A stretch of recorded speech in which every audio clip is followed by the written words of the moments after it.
ஒரு புதிய காலை வெயிலில் நான் என் சிறிய அறையில் அமர்ந்து கொண்டிருந்தேன். சன்னல் வழியே வரும் ஒளி என் முகத்தில் பட்டது. என் பெயர் ராகவ். நான் 32 வயது.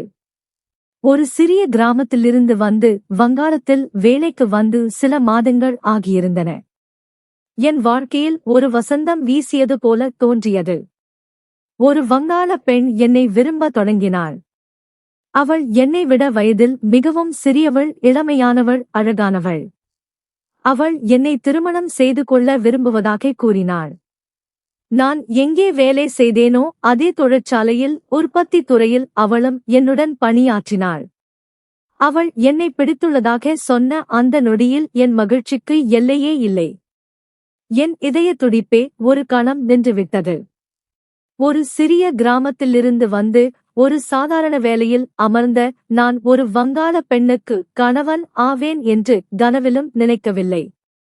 எனக்கு 32 வயது. அவளுக்கு 22 வயது. ஒரு இளம் பெண் என்னை திருமணம் செய்ய விரும்புவது உங்களுக்கு கேட்கவே வியப்பாக இருக்கலாம். 32 வயதுடைய எனக்கு 22 வயதுடைய ஒரு அழகான இளம்பெண் கிடைப்பது மிகப்பெரிய அதிர்ஷ்டமாக தோன்றியது. எங்களுக்கு இடையே 15 வயது வித்தியாசம் இருந்தது. என்னிடம் அவள் அப்படி என்ன சிறப்பை கண்டாள் என்று எனக்கு தெரியவில்லை. ஆனால் இது என் வாழ்க்கையின் மிகப்பெரிய நற்செய்தி. ஏனெனில் என் கிராமத்தில் யாருமே எனக்கு பெண் கொடுக்க முன்வரவில்லை. ராகவ் அங்கே சென்று மிகவும் பிஸியாகிவிட்டான். அவனிடம் நேரமும் இல்லை. அவனுக்கு வயதும் ஆகிவிட்டது என்று ஊரில் உள்ளவர்கள் பேசிக்கொண்டனர். அதனால் எனக்கு யாரும் பெண் கொடுக்க முன்வரவில்லை. இத்தகைய சூழலில் இவ்வளவு குறைவான வயதுடைய ஒரு பெண் கிடைப்பது பெரிய விஷயம். அவள் அவ்வளவு அழகாக இருந்தாள். அவளுடன் என் முழு வாழ்க்கையையும் என்னால் கழிக்க முடியும். இந்த விஷயத்தை என் பெற்றோரிடம் சொன்னபோது முதலில் அவர்கள் அளவில்லாத மகிழ்ச்சி அடைந்தனர். ஆனால் திடீரென என் அம்மாவின் கண்கள் கலங்கின. என்ன ஆனது அம்மா என்று போனில் கேட்டேன். அம்மா சொன்னார், ராகவ் மகனே, அந்த வங்காள பெண் உன்னை எங்களிடம் வரவிடுவாள் என்று நினைக்கிறாயா? அது ஒருபோதும் நடக்காது. நீ இனி வங்காளத்திலேயே தங்கிவிடுவாய். உனக்கு இவ்வளவு இளமையான பெண் கிடைப்பதில் எங்களுக்கு மகிழ்ச்சிதான். அவள் கிராமத்து பெண்களை விட அழகாக இருப்பாள். உன்னை நன்றாக கவனித்துக் கொள்வாள். ஏனெனில் அவளே உன்னை விரும்பி தேர்ந்தெடுத்திருக்கிறாள். ஆனால் கவலை என்னவென்றால் நீ எங்களை மறந்து விடுவாய். உன்னை வளர்த்து ஆளாக்கினோம். உன் மீது நிறைய ஆசைகள் வைத்திருந்தோம். ஆனால் இறுதியில் நீ அந்த வங்காள பெண்ணுக்கே சொந்தமாகி விடுவாய். பெற்றோரின் விதியில் கடைசியில் ஏமாற்றத்தை தவிர வேறொன்றும் மிஞ்சாது. என் மனபாரத்தை இறக்கி வைத்துவிட்டேன். இப்போது போனை வைக்கிறேன் என்றார். அம்மாவின் அழுகுரல் என் காதுகளில் ஒலித்துக் கொண்டே இருந்தது. அம்மா சொன்னது முற்றிலும் சரிதான். நான் சுபாவை திருமணம் செய்து கொண்டால் மற்றவர்களை மறக்க வேண்டி இருக்குமோ என்று பயந்தேன். பிழைப்புக்காக மனிதன் தன் சொந்தங்களை விட்டு பிரிய வேண்டி இருக்கிறது என்று வருந்தினேன். திருமணத்திற்கு பிறகு பெற்றோரை விட்டு பிரிந்து மீண்டும் தன் வீட்டிற்கு வர அனுமதிக்கு காத்திருக்கும் பெண்களின் வழி எனக்கு இப்போது புரிந்தது. இந்த விஷயத்தை என் வருங்கால மனைவி சுபாவிடம் சொன்னபோது அவள் என்னை கட்டிப்பிடித்துக் கொண்டாள். ஏன் இப்படி பேசுகிறாய்? நீ ஒரு கண்ணியமான குடும்பத்தை சேர்ந்தவன் என்பது எனக்கு தெரியாதா? நானும் உன்னை போலத்தான். என் குடும்பத்தின் கொள்கைகளும் உன்னுடையதை போன்றதுதான். நீ இவ்வளவு உணர்ச்சி வசப்படுவதைக் கண்டு எனக்கு மகிழ்ச்சியாக இருக்கிறது. இதன் பொருள் என்னவென்றால் நீ எதிர்காலத்தில் என்னையும் அள்ளி அணைத்து அன்பு செலுத்துவாய் என்பதுதான். பெற்றோரை மதிப்பவனே உண்மையான ஆண்மகன். அவனால்தான் தன் மனைவிக்கும் தேவையான அன்பை கொடுக்க முடியும் என்றாள். அவளது பெருந்தன்மையைக் கண்டு நான் நெகிழ்ந்து போனேன். நான் கேட்டேன், என் பெற்றோரை பார்க்க நீ அனுமதிப்பாயா? திருமணத்திற்கு பிறகு இங்கேயே தங்கிவிட வேண்டும் என்றுதானே நீ சொன்னாய்? அதற்கு அவள், அட என் முட்டாள் கணவரே, நான் என்ன சொல்ல வருகிறேன் என்றால், உங்கள் பெற்றோரை இங்கேயே வங்காளத்திற்கு அழைத்து வந்து விடுங்கள் என்றாள். அவர்கள் அங்கே இருந்து என்ன செய்யப் போகிறார்கள்? நீ அவர்களுக்கு ஒரே மகன். இப்போது அவர்கள் அங்கே தனிமையில் இருக்கிறார்கள். உன்னுடைய உறவினர்கள் நல்லவர்கள் இல்லை என்று நீயே சொல்கிறாய். அவர்கள் உங்கள் குடும்பத்தை நடத்துகின்ற விதமும் சரியில்லை. அப்படி இருக்க உன் பெற்றோர் அங்கே தனியாக என்ன செய்வார்கள்? அவள் கிராமத்து பெண்களை விட அழகாக இருப்பாள். உன்னை நன்றாக கவனித்துக் கொள்வாள். ஏனெனில் அவளே உன்னை விரும்பி தேர்ந்தெடுத்திருக்கிறாள். ஆனால் கவலை என்னவென்றால் நீ எங்களை மறந்து விடுவாய். உன்னை வளர்த்து ஆளாக்கினோம். உன் மீது நிறைய ஆசைகள் வைத்திருந்தோம். ஆனால் இறுதியில் நீ அந்த வங்காள பெண்ணுக்கே சொந்தமாகி விடுவாய். பெற்றோரின் விதியில் கடைசியில் ஏமாற்றத்தை தவிர வேறொன்றும் மிஞ்சாது. என் மனபாரத்தை இறக்கி வைத்துவிட்டேன். இப்போது போனை வைக்கிறேன் என்றார். அம்மாவின் அழுகுரல் என் காதுகளில் ஒலித்துக் கொண்டே இருந்தது. அம்மா சொன்னது முற்றிலும் சரிதான். நான் சுபாவை திருமணம் செய்து கொண்டால் மற்றவர்களை மறக்க வேண்டி இருக்குமோ என்று பயந்தேன். பிழைப்புக்காக மனிதன் தன் சொந்தங்களை விட்டு பிரிய வேண்டி இருக்கிறது என்று வருந்தினேன். திருமணத்திற்கு பிறகு பெற்றோரை விட்டு பிரிந்து மீண்டும் தன் வீட்டிற்கு வர அனுமதிக்கு காத்திருக்கும் பெண்களின் வழி எனக்கு இப்போது புரிந்தது. இந்த விஷயத்தை என் வருங்கால மனைவி சுபாவிடம் சொன்னபோது அவள் என்னை கட்டிப்பிடித்துக் கொண்டாள். ஏன் இப்படி பேசுகிறாய்? நீ ஒரு கண்ணியமான குடும்பத்தை சேர்ந்தவன் என்பது எனக்கு தெரியாதா? நானும் உன்னைப் போலத்தான். என் குடும்பத்தின் கொள்கைகளும் உன்னுடையதை போன்றதுதான். நீ இவ்வளவு உணர்ச்சி வசப்படுவதைக் கண்டு எனக்கு மகிழ்ச்சியாக இருக்கிறது. இதன் பொருள் என்னவென்றால் நீ எதிர்காலத்தில் என்னையும் அள்ளி அணைத்து அன்பு செலுத்துவாய் என்பதுதான். பெற்றோரை மதிப்பவனே உண்மையான ஆண்மகன். அவனால்தான் தன் மனைவிக்கும் தேவையான அன்பை கொடுக்க முடியும் என்றாள். அவளது பெருந்தன்மையைக் கண்டு நான் நெகிழ்ந்து போனேன். நான் கேட்டேன், என் பெற்றோரை பார்க்க நீ அனுமதிப்பாயா? திருமணத்திற்கு பிறகு இங்கேயே தங்கிவிட வேண்டும் என்றுதானே நீ சொன்னாய்? அதற்கு அவள், அட என் முட்டாள் கணவரே, நான் என்ன சொல்ல வருகிறேன் என்றால், உங்கள் பெற்றோரை இங்கேயே வங்காளத்திற்கு அழைத்து வந்து விடுங்கள் என்றாள். அவர்கள் அங்கே இருந்து என்ன செய்யப் போகிறார்கள்? நீ அவர்களுக்கு ஒரே மகன். இப்போது அவர்கள் அங்கே தனிமையில் இருக்கிறார்கள். உன்னுடைய உறவினர்கள் நல்லவர்கள் இல்லை என்று நீயே சொல்கிறாய்.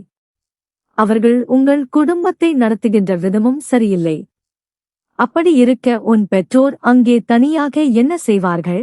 அவளுக்காக நான் வெறும் பணத்தையும் ஒரு சாதாரண கவரிங் நகை ஒன்றையுமே கொண்டு வந்திருந்தேன். எங்களைப் போன்ற எளிய மனிதர்களின் சுபாவம் எங்கு சென்றாலும் மாறுவதில்லை. அவளுக்கு தேவையானதை அவளே வாங்கிக் கொள்ளட்டும் என்றுதான் நான் பணத்தை கொண்டு வந்தேன். ஆனால் அவளிடம் ஏற்கனவே நிறைய பணம் இருக்கும் என்பதை நான் கவனிக்க தவறிவிட்டேன். என் மனைவியின் கையில் ஒரு சிறிய பெட்டி இருந்தது. ஒருவேளை அவளும் எனக்கு ஏதேனும் பரிசு கொடுக்க விரும்பியிருக்கலாம். அவளது கையில் அந்த பரிசை பார்த்ததும் நான் என் பணத்தை கொடுக்கும் எண்ணத்தை கைவிட்டேன். ஆனால் அவள் என் கையில் இருந்த பைகளை பார்த்துவிட்டாள். ஒன்றில் கவரிங் நகையும் மற்றொன்றில் பணமும் இருந்தன. ராகவ், இதில் என்ன இருக்கிறது என்று கேட்டாள். நான் உண்மையே சொன்னேன். அந்த நகையை அவளிடம் கொடுத்தேன். அவளுக்கு அது பிடித்திருந்தது. ஆனால் அந்த பணப்பையை பற்றி சொல்லும்போது, இதை எங்காவது எடுத்து வைத்துவிடு. இது என் தினசரி செலவிற்காக வைத்திருக்கும் பணம். காலையில் வாங்கிக் கொள்கிறேன் என்று சமாளித்தேன். அதற்கு சுபானி எனக்காக ஏதேனும் விசேஷமான பரிசு கொண்டு வந்திருப்பாய் என்று நினைத்தேன் என்றாள். அந்த நகையும் மிகவும் சாதாரணமாகவே இருந்தது. அவளுக்கு பிடித்திருந்தாலும் அவள் எதிர்பார்த்த அளவிற்கு அதில் மகிழ்ச்சி இல்லை. நான் சொன்னேன், மன்னித்து விடு சுபா, என் பெற்றோரின் வருகையால் ஏற்பட்ட பரபரப்பில் உனக்கு ஒரு விசேஷமான ஆச்சரியத்தை அளிக்க மறந்துவிட்டேன். நாளை உனக்கு மிகவும் பிடித்தமான இதைவிட சிறந்த ஒரு பரிசை வாங்கிக் கொண்டு வருவேன் என்று நான் ஆசை வார்த்தை கூறினேன். என் பேச்சில் மயங்கிய அவளது கோபமும் மறைந்தது. அவள் அந்த பரிசை பற்றி அவளுடன் யோசிக்கத் தொடங்கினாள். நான் பணப்பையை மெத்தைக்கு அடியில் வைக்க முயன்றபோது அவளது முகம் சற்றென்று மாறியது. நான் மெத்தைக்கு அடியில் எதையும் வைப்பதை அவள் விரும்பவில்லை என்பது போல தெரிந்தது. ஒருவேளை அவள் என்னை அவள் அருகே நெருங்கவிட மாட்டாளோ? இந்த திருமணத்திற்கு பின்னால் ஏதேனும் உள்நோக்கம் இருக்குமோ? இல்லை என்றால் நான் கையை நீட்டும் போதே அவள் ஏன் என்னை அப்படி விசித்திரமாக பார்க்க வேண்டும்? என் மனதில் ஆயிரக்கணக்கான கேள்விகள் எழுந்தன. நீ என்ன செய்கிறாய்? ஏன் மெத்தைக்காடியில் வைக்கிறாய் என்று புன்னகையுடன் கேட்டாள். பின்பு எங்கே வைப்பது என்று நான் கேட்டதற்கு கொடுங்கள், நான் என் அலமாரியில் வைக்கிறேன் என்று கூறி அலமாரியை திறந்து பணத்தை உள்ளே வைத்தாள். அன்று இரவு நான் எப்போது உறங்கினேன் என்றே எனக்கு தெரியவில்லை. காலையில் நான் விழித்தபோது என் மனைவி எனக்கு முன்னால் அமர்ந்து என்னையே பார்த்து புன்னகைத்துக் கொண்டிருந்தாள். ராகவ், சீக்கிரம் எழுந்திரு, நேரமாகிறது. நாம் தொழிற்சாலைக்கு செல்ல வேண்டும். அங்கே அனைவரும் நமக்காக காத்திருப்பார்கள். சீக்கிரம் கிளம்பு என்றாள். அவள் இதை சொல்லிக் கொண்டே மெத்தையின் ஓரங்களை சுற்றிலும் போர்வையை வைத்து நன்றாக அழுத்தி சரி செய்தாள். நான் குளியலறைக்கு சென்றேன். சுபாவின் நடத்தை எனக்கு மிகவும் விசித்திரமாக தோன்றியது. அவள் என்னிடமிருந்து எதையோ மறைக்க முயல்வது போல எனக்கு பட்டது. நான் குளியலறையிலிருந்து திரும்பி வந்தபோது அவள் படுக்கையிலேயே அமர்ந்திருந்தாள். என்னை பார்த்ததும் திடுக்கிட்டு படுக்கையில் படுத்துக் கொண்டாள். ஏதோ திருட்டுத்தனம் பிடிபட்டு விடும் என்கிற பயத்தில் அவள் எதையோ மறைப்பது போல இருந்தது. நான் கேட்டேன், சுபா, இந்த மெத்தைக்கு அடியில் என்ன இருக்கிறது? அதற்கு அவள், மெத்தைக்கு அடியில் ஒன்றுமே இல்லை. உங்களிடம் நான் எதை மறைக்கப் போகிறேன்? என்னிடம் அப்படி என்ன பெரிய ரகசியம் இருக்கப் போகிறது என்றாள். நான் திரும்பி நின்று தயாராக தொடங்கிய போது அவள் சற்றென்று எழுந்து மெத்தைக்கு அடியிலிருந்து எதையோ எடுத்து வேக வேகமாக அலமாரிக்குள் வைத்து பூட்டினாள். எனக்கு இப்போது பலமான சந்தேகம் வந்தது. சுபா எதையும் மறைக்கவில்லை என்றால் எதற்காக அலமாரிக்குள் ஏதோ ஒன்றை வைத்து பூட்ட வேண்டும்? இந்த பேச்சு என் மண்டையிலேயே ஓடிக்கொண்டிருந்தது. நாங்கள் இருவரும் ஒன்றாக வீட்டை விட்டு புறப்பட்டு தொழிற்சாலைக்கு சென்று வேலையில் மூழ்கினோம். இரவு எப்படி வந்தது என்றே தெரியவில்லை. நாள் முழுவதும் வேலை செய்துவிட்டு இரவு 8 மணி அளவில் என் பெற்றோரை பார்க்க சென்றோம். எங்களை பார்த்ததும் அவர்கள் மிகவும் மகிழ்ச்சி அடைந்தனர். என் மனைவிக்கு தெரிந்த ஒருவர் மூலம் ஒரு சிறிய வீட்டை வாடகைக்கு எடுத்திருந்தோம். அங்கேதான் என் பெற்றோர் தங்கியிருந்தனர். நாங்கள் தங்கியிருந்த வீடு சுபாவுடையது. அது மிகவும் சிறியது. அதில் ஒரே ஒரு அறையும் சிறிய முற்றமும் மட்டுமே இருந்தன. மறுநாள் நான் ஒரு வேலை காரணமாக வெளியே சென்றபோது வழியில் என் ஊரை சேர்ந்த என் நண்பன் ஒருவனை சந்தித்தேன். அவன் ஏதோ வேலை விஷயமாக வங்காளத்திற்கு வந்திருந்தான். நான் அவனிடம் நலம் விசாரித்தேன். அவனும் என்னிடம் பேசத் தொடங்கினான். அவனுக்கு என் திருமணத்தை பற்றி தெரிந்திருந்தது. நாங்கள் இருவரும் ஒரு டீ கடையில் அமர்ந்து பேசிக் கொண்டிருந்தோம். அவன் என்னிடம் விசித்திரமான கேள்விகளை கேட்கத் தொடங்கினான்.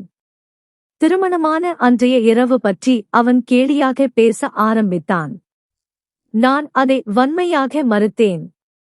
இப்படிப்பட்ட விஷயங்களை நகைச்சுவையாக பேச எனக்கு விருப்பமில்லை என்றேன். நானும் என் மனைவியும் இரு உடல் ஒரு உயிர். நாங்கள் ஒருவரை ஒருவர் மதிக்கிறோம் என்று சொன்னேன். அதற்கு அவன், நீ ரொம்பவே மாறிவிட்டாய். இது வங்காள பெண். எச்சரிக்கையாக இரு என்றான். அவரது பேச்சை கேட்டு நான் திடுக்கிட்டேன். என்ன சொல்கிறாய்? எதற்காக நான் எச்சரிக்கையாக இருக்க வேண்டும் என்று கேட்டேன். அதற்கு அவன், சும்மா சொல்கிறேன், எதற்கும் ஜாக்கிரதையாக இரு என்றான். அவன் சொன்னதை கேட்டதும் எனக்கு அந்த மெத்தைக்கு அடியில் நடந்த விஷயம் நினைவுக்கு வந்தது. அதை என் நண்பனிடம் சொன்னேன். இதில் மறைப்பதற்கோ அல்லது வெட்கப்படுவதற்கோ ஒன்றுமில்லை என்று எனக்கு தோன்றியது. நான் சொன்னதை கேட்டதும் என் நண்பன் பதட்டத்தில் துள்ளி குதித்தான். நீ சொல்வது சரிதான். உன் மனைவி கண்டிப்பாக மெத்தைக்கு அடியில் ஏதோ ஒன்றை வைக்கிறாள். அதனால்தான் உன்னை அந்த மெத்தையை தொடக்கூட விடுவதில்லை என்று என் நண்பன் சொன்னான். நானும் அவனிடம், ஆமாம், அவள் அப்படித்தான் செய்கிறாள். ஒருவேளை இது என் கற்பனையாகவும் இருக்கலாம். ஆனால் எனக்கு சந்தேகமாகவே இருக்கிறது என்றேன். அதற்கு என் நண்பன், சரி, உன் மனைவியை இப்போதே சந்தேகிக்க வேண்டாம். இன்னும் 2-3 நாட்கள் பொறுத்திருந்து உண்மையை அறிந்து கொள். அவள் தினமும் இரவில் இப்படித்தான் செய்கிறாளா என்று கவனி என்றான். சரி, ஒரு நாள் அவள் இல்லாத நேரம் பார்த்து அந்த மெத்தையை தூக்கி பார்ப்பேன் என்று நான் முடிவு செய்தேன். அவள் இரவில் தூங்குவதற்கு முன்பும் மிகவும் விசித்திரமாக நடந்து கொள்கிறாள் என்பதை என் நண்பனிடம் சொன்னேன். அவன், சரி, சில நாட்கள் அவளை கவனித்து பார்த்துவிட்டு ஒரு முடிவுக்கு வா என்றான். இரவு வந்ததும் எனக்கு மற்ற எல்லாவற்றையும் விட சுபாவின் அந்த மர்மமான நடத்தையில்தான் அதிக ஆர்வம் இருந்தது. அன்று இரவும் அதேதான் நடந்தது. சுபாவின் நடத்தை விசித்திரமானது. மற்ற விஷயங்களில் அவள் என் பேச்சை கேட்டாள். எதற்கும் தடை சொல்லவில்லை. ஆனால் அந்த மெத்தையின் அடியில் ஏதோ ஒரு ரகசியத்தை வைத்திருந்தாள். அந்த மெத்தைக்கு அடியில் ஏதோ பெரிய புதையல் இருப்பது போல போர்வையை சுற்றிலும் அழுத்தி சரி செய்தாள். அவள் படுக்கும் பக்கத்தில் உள்ள மெத்தையில்தான் அவள் இப்படி செய்தாள். என்னிடம், ராகவ், அந்த பக்கம் தள்ளிப்படு, என்ன செய்கிறாய் என்று என்னை தன் இடத்திலிருந்து தள்ளிவிட்டாள். நீ என் இடத்தில் படுக்க முயன்று சாக்காக மெத்தைக்கு அடியில் பார்க்க நினைக்கிறாய் என்று எனக்கு தெரியும். தயவு செய்து அப்படி செய்யாதே. நான் உன் மனைவி. வீட்டை சுத்தமாக வைத்திருப்பதில் உன்னை விட எனக்கு அதிக அக்கறை உண்டு. என் பக்கத்து படுக்கை சரியாகத்தான் இருக்கிறது என்று கூறிவிட்டு என் தலைகாணிக்கு அருகில் வந்து என் தோள் மீது தலை வைத்து படுத்துக் கொண்டாள். திருமணமான ஆரம்பத்தில் எல்லாவற்றையும் வெளிப்படையாக பேசிவிட முடியாது என்பதால் நான் அமைதியாகிவிட்டேன். அவள் என் தோள் மீது தலை வைத்தபடியே தூங்கிவிட்டாள். நானும் உறங்கி போனேன். காலையில் எழுந்தபோது இரவில் என்ன நடந்தது என்று எனக்கு நினைவில்லை. அவள் எப்போது மெத்தைக்கு அடியிலிருந்து அந்த பொருளை எடுத்து அலமாரிக்குள் வைத்து பூட்டினாள் என்பதும் எனக்கு தெரியவில்லை. ஆனால் அவள் மெத்தைக்கு அடியில் எதையோ ஒளித்து வைத்து என்னிடம் மறைக்கிறாள் என்பது இப்போது உறுதியாகிவிட்டது. மறுநாள் தொழிற்சாலைக்கு வெளியே என் நண்பன் கரனை சந்தித்து விவரத்தை சொன்னேன். அவன் சொன்னான், நிச்சயமாக உன் மனைவியிடம் ஏதோ ஒரு உள்நோக்கம் இருக்கிறது. இப்போது நீ மெத்தைக்கு அடியில் அவள் எதை வைக்கிறாள், ஏன் வைக்கிறாள் என்ற உண்மையை நீ கண்டறிய வேண்டும். ஆரம்பத்திலிருந்தே எனக்கு ஒரு சந்தேகம் இருந்தது. கடவுள் கொடுத்த அனைத்தும் இருக்கும் ஒரு பெண் ஏன் உன்னை திருமணம் செய்ய வேண்டும்? அதுவும் இவ்வளவு குறைவான வயதுடைய பெண். அவள் வேறொரு இளைஞனை மணந்திருக்கலாமே. உன்னிடம் அப்படி என்ன விசேஷமான குணம் இருக்கிறது என்று யோசித்து பார். அவள் ஏதேனும் விபரீதமான திட்டத்தோடு இருக்கிறாளா? கரனின் வார்த்தைகள் என்னை பயமுறுத்தின. என்ன சொல்கிறாய் கரண்? அவள் எனக்கு என்ன தீங்கு செய்வாள் என்று நான் கேட்டேன். கரண் யோசித்தபடி சொன்னான். ராகவ், உன்னை நான் தேவையில்லாமல் சந்தேகத்தில் தள்ள விரும்பவில்லை. ஆனால் ஒன்று மட்டும் நிச்சயம். தூங்குவதற்கு முன் அவள் மெத்திக்கு அடியில் ஏதோ ஒன்றை வைக்கிறாள். காலையில் எடுத்து விடுகிறாள்.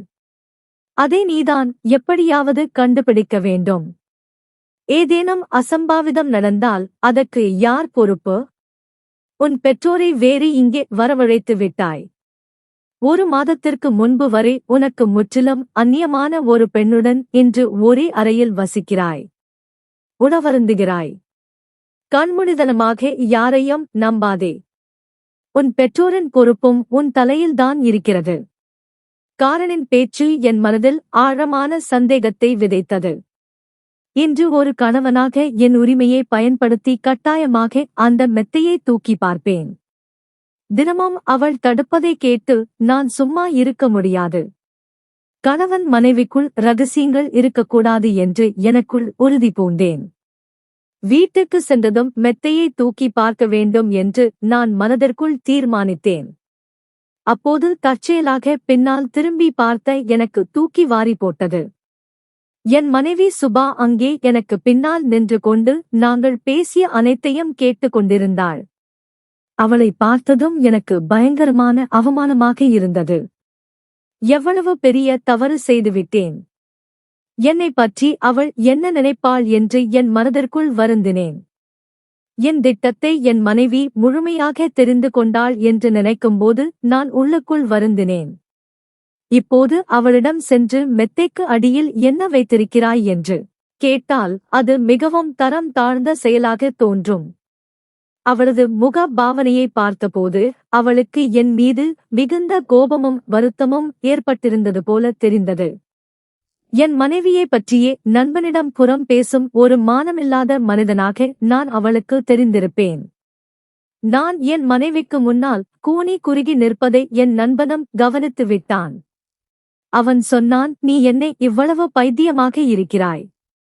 நீ என்னிடம் இதை பேசியது அவளுக்கு தெரிந்திருந்தாலும் நீ கவலைப்படுவதை விட அவள் மீது நம்பிக்கை வைக்க வேண்டும். நீ வீட்டுக்கு சென்றதும் தயங்காமல் மெத்தை தூக்கிப்பார். மெத்தைக்கு அடியில் என்ன இருக்கிறது என்பதை தெரிந்து கொள்ளவே நான் இப்படி செய்தேன் என்று தைரியமாக சொல். நீ இப்போது பயப்படத் தொடங்கினால் அது உனக்கு இன்னும் சிக்கலாகிவிடும். ஒரு பெண்ணிடம் நீ எவ்வளவு பணிந்து போகிறாயோ அவ்வளவு தூரம் அவள் உன்னை அடக்க நினைப்பாள் என்றான். என் நண்பன் சொன்னதிலும் நியாயம் இருப்பதாக பட்டது. இதுவரை அவள் ஒரு வங்காள பெண், பணக்கார குடும்பத்தை சேர்ந்தவள். என் பெற்றோரை இங்கே அழைத்து வந்திருக்கிறாள் என்கிற நன்றி கடனில் நான் ஒடுங்கி போயிருந்தேன். உண்மையே சொல்ல போனால் அவள் எனக்காக எதையும் தியாகம் செய்துவிடவில்லை. அவள் வங்காளத்தை சேர்ந்தவளாகவும் வசதியானவளாகவும் இருக்கலாம். ஆனால் அவள்தான் என்னை விரும்பி திருமணம் செய்து கொண்டாள். நான் அவளை கட்டாயப்படுத்தவில்லை. சொல்லப்போனால் அவளை கட்டாயப்படுத்தும் அளவிற்கு எனக்கு தகுதியும் இல்லை. அவள் என்னை ஒரு கணவனாக ஏற்றுக்கொண்ட பிறகு என்னிடமிருந்து எதையும் மறைக்க கூடாது. என் நண்பன் இதையெல்லாம் விளக்கிய போது எனக்கு ஒரு தெளிவு பிறந்தது. இனி அவளிடம் எதையும் ஒழிக்காமல் நேருக்கு நேராக பேசிவிட வேண்டும் என்று நான் முடிவு செய்தேன். என் நண்பன் அங்கிருந்து கிளம்பிவிட்டான். நான் தொழிற்சாலைக்குள் சென்றேன். மாலையில் நாங்கள் இருவரும் வீட்டிற்கு வந்தபோது என் தூரணை சற்று மாறியிருந்தது. என் மனைவி என்னை பார்த்தாள். ஆனால் ஏதும் சொல்லவில்லை. சிறிது நேரம் கழித்து என்ன ஆனது, நீங்கள் ஏதோ கவலையாக தெரிகிறீர்களே என்றாள். நான் பதற்றம் அடைந்தாலும் சமாளித்துக் கொண்டு நான் கவலையாக இல்லை, ஆனால் வியப்பில் இருக்கிறேன். மெத்தைக்கு அடியில் நீ என்னதான் வைத்திருக்கிறாய் என்று எனக்கு தெரிந்தாக வேண்டும் என்றேன். அதற்கு அவள், நீங்கள் உங்கள் நண்பனிடம் பேசிய அனைத்தையும் நான் கேட்டுவிட்டேன் என்றாள். அவள் சொன்னதை கேட்டு நான் வெட்கப்படுவதை விட்டுவிட்டு என் வாதத்தில் உறுதியாக நின்றேன். ஆமாம், நீ கேட்டது சரிதான். இதில் என்ன தவறு இருக்கிறது? மெத்தைக்கு அடியில் என்ன இருக்கிறது என்று நீயே சொல்லிவிடு. இந்த அறையில் உள்ள அனைத்து பொருட்களின் மீதும் எனக்கு உரிமை இல்லையா என்றேன். என் மனைவி சிரித்துக் கொண்டே சொன்னால், அட, மெத்தைக்கு அடியில் பார்க்க கூடாது என்று உங்களிடம் யார் சொன்னது? நான் சும்மா விளையாட்டுக்குதான் உங்களிடம் மறைத்தேன். இப்படிப்பட்ட விஷயங்களை பேசுவது எனக்கு பிடிக்காது என்பதால்தான் அப்படி செய்தேன். வாருங்கள், நீங்களே பாருங்கள் மெத்தைக்கு அடியில் என்ன இருக்கிறது என்று. அவள் சட்டென்று மெத்தையை அகற்றி தரையில் வைத்தாள். மெத்தைக்கு அடியில் கட்டில் பகுதி முற்றிலும் காலியாக இருந்தது. உண்மையில் அங்கு எதுவுமே இல்லை. நான் என் மனைவியிடம், நிச்சயமாக நீ இரவில் ஏதோ ஒன்றை அங்கே வைக்கிறாய், பொய் சொல்லாதே என்றேன். அதற்கு அவள், அருள், எனக்கு பொய் சொல்லும் பழக்கமே இல்லை. நான் மெத்தைக்கு அடியில் எதையாவது வைத்தால் உங்களிடம் ஏன் சொல்லாமல் இருக்கப் போகிறேன்? சரி, உங்களுக்கு என் மீது நம்பிக்கை இல்லை என்றால் அடுத்த முறை நான் எதையாவது வைக்கும்போது நீங்களே நேரில் பாருங்கள். அப்போதே என்னிடம் கேட்டு விடுங்கள் என்றாள். சரி, அதுவும் நல்லதுதான். இனி நீ என்னிடமிருந்து எதையும் மறைக்க மாட்டாய் என்று நம்புகிறேன் என்றேன். அந்த நாள் கடந்தது. அதற்குப் பிறகு சில நாட்களும் ஓடின. எங்கள் திருமணம் முடிந்து 1 மாதம் ஆகியிருந்தது. அறைக்குள் வந்தாலே எனக்கு தூக்கம் வந்துவிடும். எவ்வளவு பலமான தூக்கம் என்றால் நான் கண் விழிக்கும் போது விடிந்திருக்கும். இரவு எப்படி நகர்ந்தது என்பது எனக்கு தெரியாது. எனக்கு எப்படி தூக்கம் வந்தது? இரவு உணவு எப்போது சாப்பிட்டேன், என்ன சாப்பிட்டேன் என்பது கூட எனக்கு ஞாபகம் இருப்பதில்லை. இப்போது இது எனக்கு பெரிய கவலையை தந்தது. என்னால் இத்தகைய விசித்திரமான சூழலை சகித்துக் கொள்ள முடியவில்லை. அறைக்குள் வந்த உடனேயே எனக்கு ஏன் இவ்வளவு தூக்கம் சொக்குகிறது என்பதை கண்டுபிடித்தே ஆகஸ்ட் வேண்டும் என்று முடிவு செய்தேன். ஒருவேளை என் மனைவி டீயில் ஏதேனும் கலந்து கொடுக்கிறாளோ அல்லது எனக்கு தெரியாமல் ஏதோ செய்கிறாளோ என்று சந்தேகித்தேன். எத்தனையோ முறை விழிப்புடன் இருக்க முயன்றும் என்னால் முடியவில்லை. நாள் முழுவதும் மிகவும் கவனமாக இருந்தேன். என் மனைவி கையால் எதையும் சாப்பிடவோ குடிக்கவோ கூடாது என்று தீர்மானித்தேன். ஒரு நாள் கடையில் இருந்தே உணவை வாங்கி வந்தேன்.